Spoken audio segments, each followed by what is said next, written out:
The night Lady Clara Whitmore lost her future, the entire ballroom pretended not to notice. Music floated beneath golden chandeliers while silk gowns swept across polished marble floors.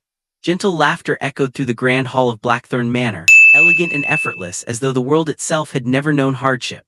Yet Clara stood near the edge of the ballroom untouched by any of it, her gloved fingers tightening quietly around her fan. Only a month earlier, her family had belonged among the most respected names in London society. Then came the scandal. Her father's business partner had vanished overseas, taking nearly every investment with him. Debts surfaced overnight. Newspapers whispered about bankruptcy. Invitations disappeared. Friends who once praised the Whitmore family now crossed rooms to avoid them. And tonight, Clara understood exactly how quickly society abandoned those who could no longer benefit it. Not a single gentleman approached her for a dance. She kept her posture graceful despite the humiliation burning beneath her skin. Across the ballroom, two women lowered their voices just enough for her to hear. Such a pity, she was expected to marry well. Anymore, Clara forced herself not to react. Humiliation, she realized, was rarely loud. Sometimes it arrived quietly, wrapped in polite smiles. Then the music faltered. A subtle shift moved through the ballroom. Conversations softened.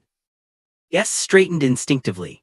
Even the musicians seemed suddenly nervous. Someone important had arrived. Clara lifted her eyes toward the entrance and immediately understood the reaction. Lord Adrian Ashford, the Marquess of Ravenshire, tall, composed, dressed in dark charcoal rather than fashionable colors, he carried himself with the calm restraint of a man entirely aware of his own power.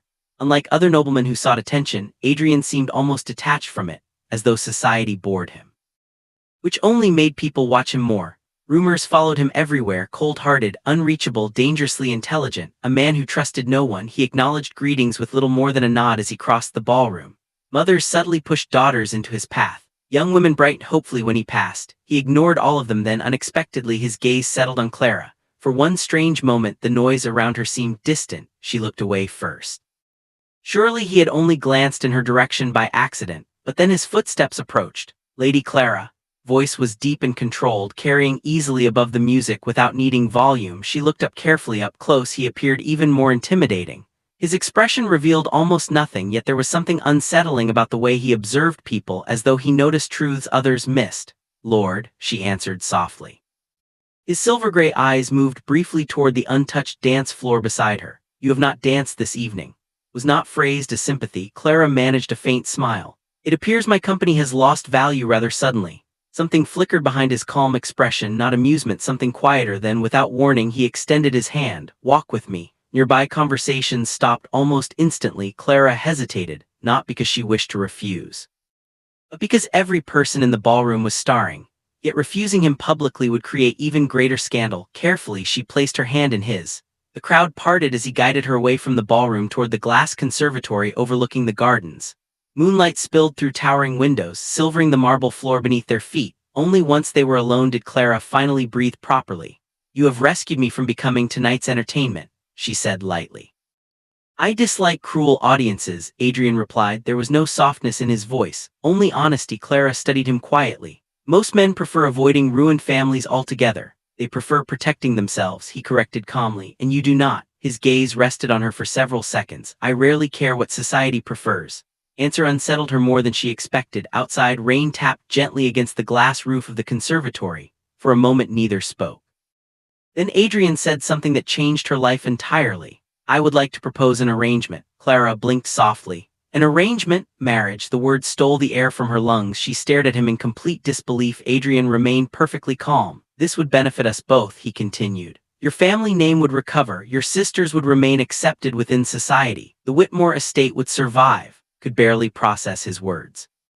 "And what benefit could there possibly be for you?" For the first time something weary crossed his expression. "I require peace," he answered simply. She frowned slightly. "Marriage is an unusual solution for peace. Most women seek affection," he said, "or influence or entertainment. I seek none of those things." His honesty was almost brutal. Clara lowered her gaze briefly. "You hardly know me." "I know enough." The rain intensified softly beyond the windows. "You are composed under humiliation," Adrian said quietly. "Most people reveal their true nature when embarrassed. You revealed dignity." Her chest tightened unexpectedly. No one had spoken to her kindly in weeks. Still, marriage to a man known for emotional distance, to a man whose expression barely changed even now, it should have frightened her. Instead, strangely, it felt safe. 3 days later, London exploded with gossip. Lord Adrian Ashford, one of the wealthiest and most elusive noblemen in England, intended to marry scandal-shadowed Lady Clara Whitmore. The rumors spread endlessly. She trapped him. He pities her. He merely wants an obedient wife. No one understood the match. Truthfully, Clara did not fully understand it either. But when she looked at her exhausted mother trying to hide overdue bills, when she saw servants quietly leaving the estate, when she heard her younger sisters whispering fearfully about losing their home, she accepted, not because she expected romance, but because sometimes survival required sacrifice. Their wedding took place beneath pale winter skies at St. George's Cathedral. Snow drifted softly outside while London's elite filled the chapel with endless curiosity. Clara wore ivory satin embroidered with delicate silver thread once sewn by her grandmother decades earlier. She had never imagined her wedding day would feel so strangely quiet. Beside her, Adrian stood tall and unreadable in black formal dress. When the vows were spoken, his voice never wavered. Yet when he placed the ring upon her finger, his touch was unexpectedly careful, almost gentle. That gentleness unsettled her more than coldness would have, because coldness created distance, gentleness created hope, and hope could become dangerous. Ashford Hall stood far from London atop cliffs overlooking the sea. The estate was breathtaking, towering libraries lined with ancient books, long candlelit corridors, massive windows overlooking gray ocean waves crashing endlessly against stone below, beautiful, silent, too silent. At first Clara believed the loneliness would fade with time. It did not. Adrian was never cruel, never harsh. Everything she could possibly desire appeared before she requested it. New gowns, fresh flowers, music sheets, horses prepared for riding. He treated her with unwavering respect, and yet he kept some invisible part of himself locked far beyond her reach. Some nights he worked in his study until sunrise. Other nights he stood alone on the balcony staring toward the sea with an expression she could never fully understand. One evening Clara finally asked, "Do you ever rest?" Adrian glanced up from a stack of correspondence. "Rest feels unproductive. You say that as though exhaustion is an achievement." A faint shadow of amusement touched his face briefly. "It is preferable to disappointment." Answer lingered with her long after the conversation ended. Weeks slowly became months, and gradually Ashford Hall changed. The once silent estate filled with life again. Clara reopened abandoned music rooms, hosted small gatherings, restored neglected gardens. She learned every servant's name. Laughter returned to halls that had once echoed only with footsteps. Even Adrian seemed affected by the change, though he never admitted it aloud. Sometimes Clara caught him watching her quietly during dinner conversations. Sometimes she noticed the way his expression softened almost invisibly when she smiled. But the distance between them remained, always. Then came the night everything shifted. A winter gathering had brought several guests to Ashford Hall for the weekend. Clara entered the library searching for a misplaced book when voices beyond the doorway made her pause. Adrian was speaking with his younger brother Nathaniel. "You should tell her eventually," Nathaniel said quietly. Silence followed, then Adrian answered, "She deserves stability. That is enough." Froze. Nathaniel sighed. "You care for her more than you admit." Adrian's response came calm and measured. "Care is unreliable." The words struck her harder than anger could have, not because they were cruel, because they were honest. She stepped away from the doorway before either man noticed her standing there. At night, lying awake beside her sleeping husband, Clara realized something painful. She had fallen in love with a man terrified of love itself, and no amount of patience could force open a heart determined to remain closed. After that evening, something inside her quietly changed. She stopped waiting for him in the evenings, stopped searching his face for hidden affection, stopped hoping every softened glance meant more than it did. Instead, she built a life beyond him. She spent time in the village restoring schools, rode through the countryside alone, exchanged letters with artists and scholars. Slowly she became radiant in a way entirely separate from her marriage, and people noticed, especially other men. At a spring estate gathering, Clara stood laughing softly beside a visiting diplomat beneath strings of lantern light in the garden courtyard.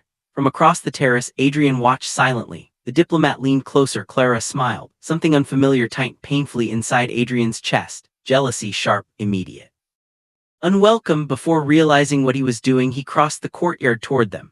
"Lady," he interrupted calmly. The diplomat stepped back at once. Clara looked surprised. "Yes, the guests are asking for you inside." She studied him briefly before nodding politely. Of course, politely, not warmly. The difference unsettled him far more than it should have. Later that night, Adrian stood alone in his study, unable to focus on a single document before him. For months he had convinced himself distance was necessary, safer, controlled. Yet now every quiet smile Clara gave someone else felt unbearable to witness. And worse, she no longer looked at him the way she once had. The realization hollowed something inside him. Days later he found her in the rose garden reading quietly beneath blooming vines. "You have been avoiding me," he said. Clara closed her book gently. "I did not realize my presence was required." The calmness in her voice disturbed him deeply. "You are my wife. You are my husband," she answered softly. "Yet sometimes we feel more like polite strangers sharing a beautiful prison." Stared at her speechless, she rose slowly. "I think," she continued carefully, "that I have spent too much time hoping you might someday love me." His chest tightened sharply. Clara offered him a sad smile. "That was my mistake, not yours." Then she walked away. And for the first time in years, Adrian Ashford felt genuine fear. Not fear of scandal, not fear of failure, fear of losing someone who had quietly become essential to his existence. After that conversation, everything changed. The house felt colder, longer, emptier. He noticed every absence, every dinner she no longer waited for him to attend. Every corridor no longer filled with her music, every smile she gave others but not him. And slowly Adrian realized something devastating.